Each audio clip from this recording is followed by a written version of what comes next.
Why is it that every time India tries to crown itself as a regional superpower, its neighbors quietly start looking for the nearest exit?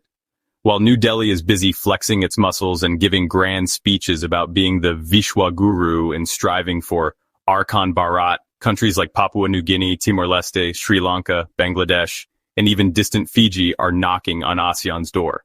That's right, ASEAN, the bloc that already dominates Southeast Asia, is preparing to get bigger, smarter, and stronger, and in doing so, it's leaving India even further in the dust. Let's not sugarcoat this in curry powder. ASEAN doesn't just look more attractive than India, it is more attractive.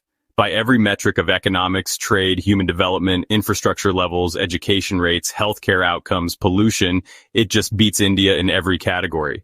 So it begs the question, why does India expect its neighbors, such as Sri Lanka and Bangladesh, to simply roll over and appease India when ASEAN is a viable and better option? It's like opting to use a horse and cart instead of a pickup truck.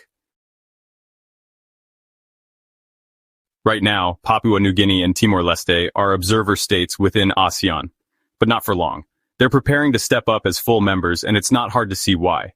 For countries like Timor-Leste, ASEAN membership isn't just desirable, it's survival.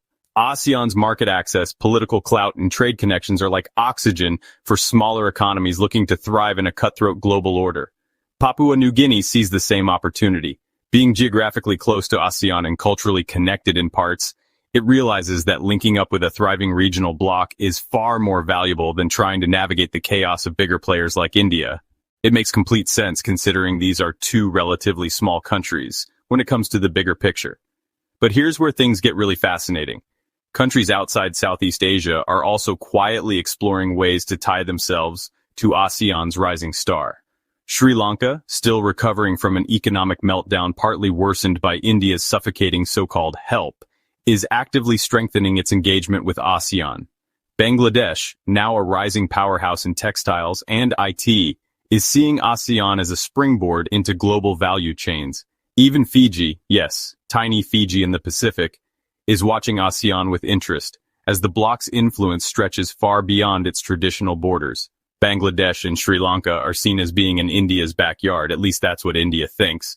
But in fact, they hold some disdain for India, and their growing ties with ASEAN is proof of that.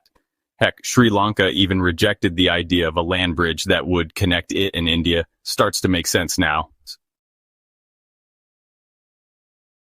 So why are these countries drawn to ASEAN? It's simple, it's because ASEAN works. It isn't some dysfunctional talk shop like SARC, the South Asian Association for Regional Cooperation, where India's dominance paralyzes decision-making.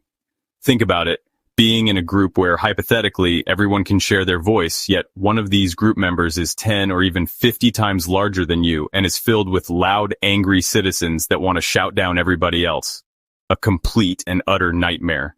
ASEAN, on the other hand, is a carefully balanced, pragmatic alliance of equals that focuses on trade, cooperation, and stability. Its combined GDP sits at over $4.3 trillion, while India's GDP is around $4 trillion. But here's the kicker. ASEAN's population is 660 million, less than half of India's 1.4 billion.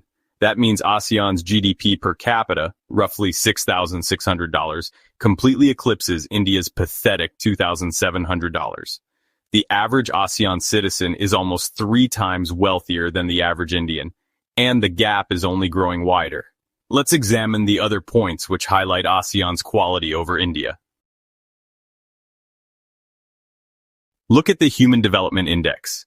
Singapore and Malaysia are ranked very high, Thailand and Vietnam are climbing rapidly, and even ASEAN's least developed members are catching up fast. India, meanwhile, sits in the medium category, barely ahead of sub-Saharan Africa in some indicators.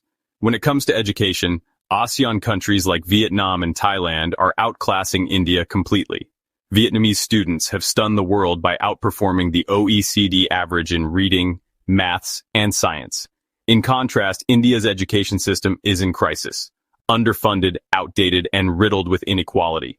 Remember the university professor who smeared her classroom walls in cow dung to insulate from the summer heat because they couldn't afford fans or aircon? Oh my God. That's a university, by the way, a place of higher learning, not some random school in rural India. What about poverty? ASEAN's poverty rates have plummeted over the past 2 decades thanks to effective governance and regional trade. India still has hundreds of millions living on less than $3.65 a day.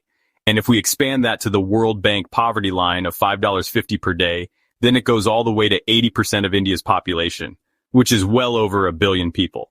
With Modi's government more focused on banning movies and rewriting history books, these problems will never be solved. Trade.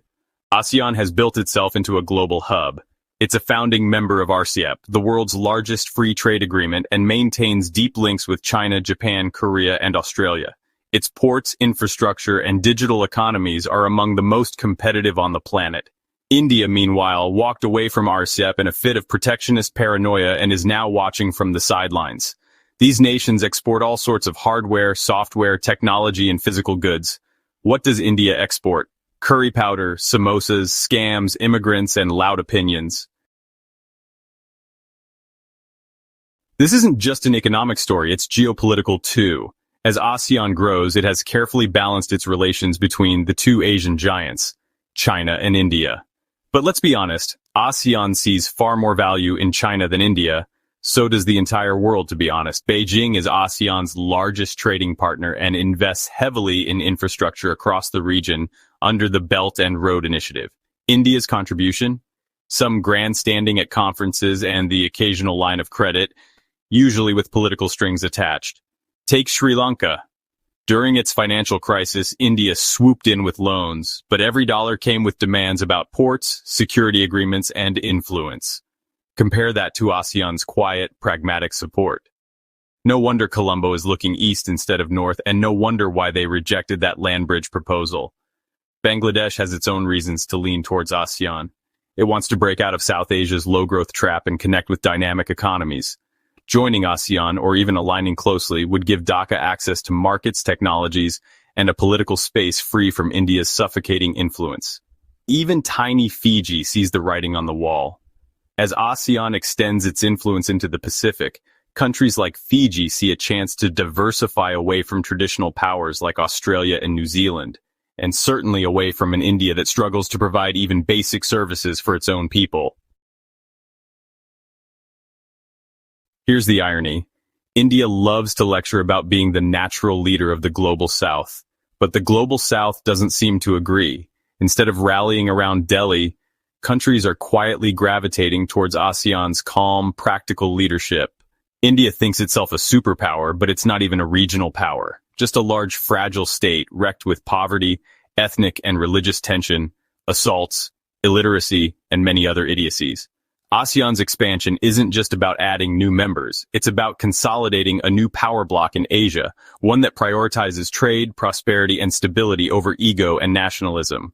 A bigger ASEAN means more leverage in global forums like the WTO, G20, and UN. This will be vital in the coming multipolar world. Meanwhile, India will still be busy filing complaints about maps on Google and banning foreign documentaries.